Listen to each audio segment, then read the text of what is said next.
I call this story of resilience, of rising to the occasion, the found and the lost. When Sylvie first entered my office with Ben, her husband, the word that came to mind, and I mean this with all due respect, was schlub.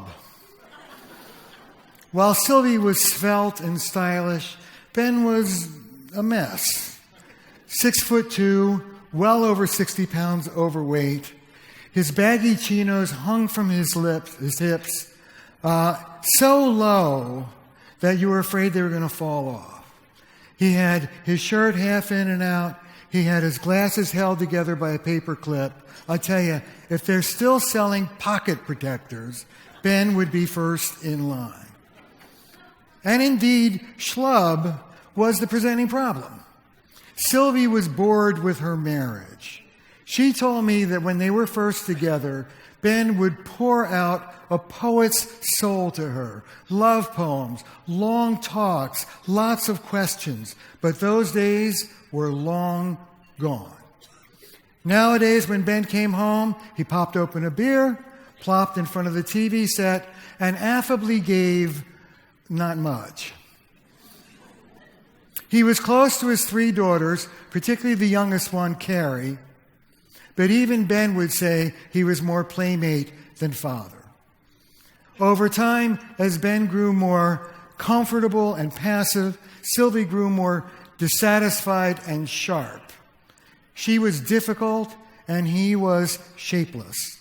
She was a mosquito stabbing at dough. I listened to the two of them, and I have to confess, after a while, I agreed with Sylvie. Look, I'm not a neutral therapist. When called for, I take sides. Ben was the kind of guy who gave all the way up to the altar and then crapped out. Sorry, that's enough. He was a big baby in many ways who expected to be doted on by Sylvie in the same way he had been by his loving mother in childhood. Or at the very least, he expected to be left alone the way his family had distanced from his difficult father. When I told Ben that Sylvie was right, that he let himself go in all sorts of ways, at first he collapsed into a pool of shame, and I had to prop him up emotionally. But eventually he digested the difficult news, and together we embarked on an explicit makeover. Ben went on a diet. I hooked him up with a personal trainer. He took himself off to Newbury Street in Boston, got new shoes, new clothes, a new hairdo, the works. But it was more than his physical appearance, obviously. Ben needed to render himself more pleasing to his wife in all sorts of ways, particularly emotionally. He needed to come out of his passivity and his shell and engage. I'm doing this for love, he told me in one session later on. You're just doing what all good husbands do, I said back to him. You have to effort yourself. You have to give. I handed Ben a dog-eared copy of a book, 50 Romantic Things to Do with Your Wife. And he said he had a good time with his daughter, Carrie, going over it and trying to find the perfect romantic gesture until Carrie got fed up with her father's indecision and said, just buy her some damn flowers, Dad.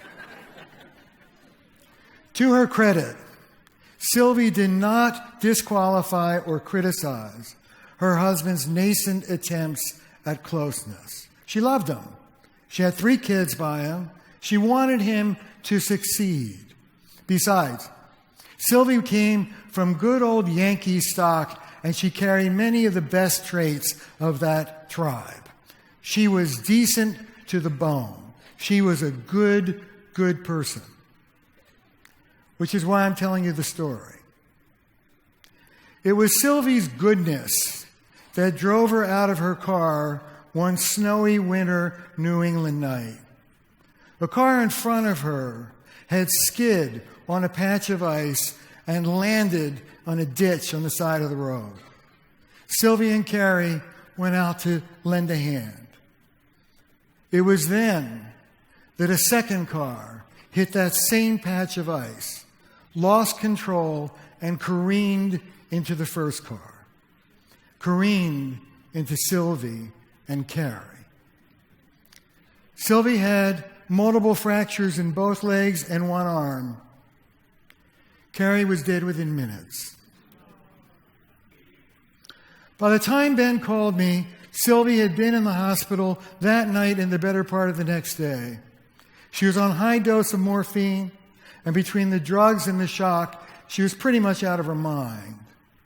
She kept calling for her daughter. "Where is she?" she said. "Where is she?" And no matter who, no matter how, no matter how many times, she simply refused to take in that Carrie was gone.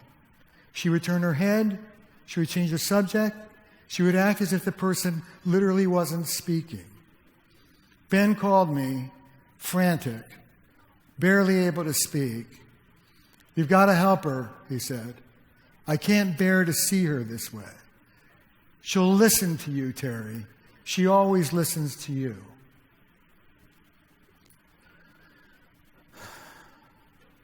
The profusion of gifts and flowers in Sylvie's room had the opposite effect of cheering me. It looked like a funeral parlor. I was also unprepared for the sight of her. Swollen face beyond recognition, tubes all over her, 3 limbs in traction. I sat next to Ben and took Sylvie's good hand. "Sylvie," I said, "something terrible has happened." We went through it. 5, 10, it was interminable. I felt cruel. I felt sadistic. Finally, we connected. Her eyes grew wild. She turned her head and sobbed. Heart-wrenching, raw. I don't know if I served her in those moments. I don't know if it would have been better to leave her in peace. But then again, she hadn't really been in peace, had she? She dried her eyes, she blew her nose, she turned to her husband, and she said something that has haunted me for the rest of my life. She told Ben to go home and fetch Carrie's old fisherman's sweater. Then she turned to me. "You've got to promise me," she said. "You've got to promise me that you'll get this to her. She'll need it. She's cold. She's dead." Carrie was buried in that sweater 3 days later. It felt like half the town had come out for her. Kids spilling out the steps into the streets. I stood close to the family. Sylvie propped up in a hospital bed, Ben beside her, holding her hand, stiff and handsome in his new suit. I visited the family as best I could over the next 6 months or so. About 3 months into it, Ben confessed that all along he'd been keeping a blog, that he had poured out his grief and anguish onto the internet. And his words were so clear, so simple, and from the heart, that he had actually gathered thousands of followers from around the world.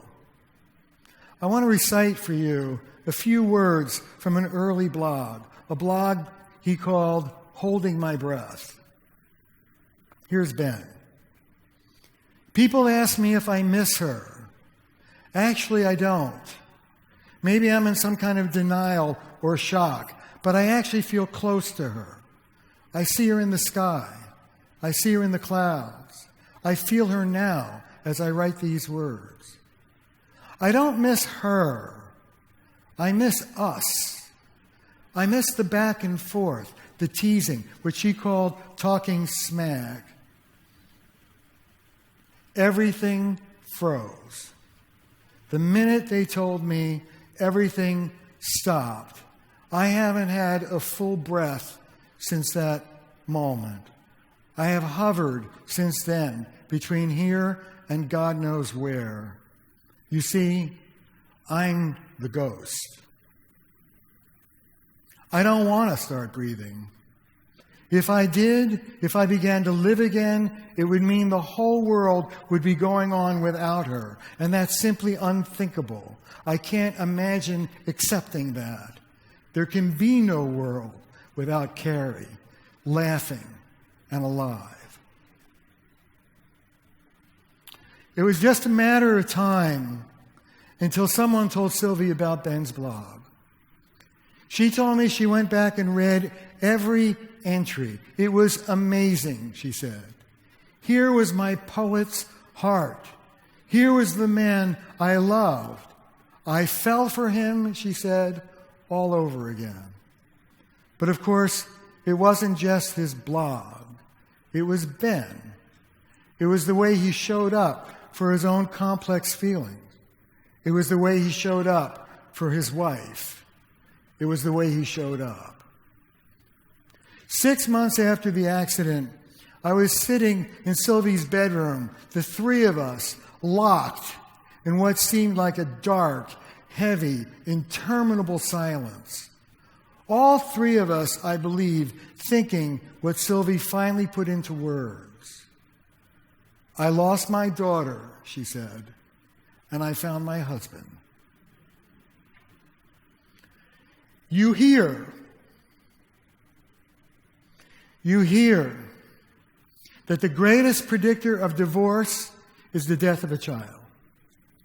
You hear that there is no force on earth more capable of ripping apart a loving union. Not always. Thank you.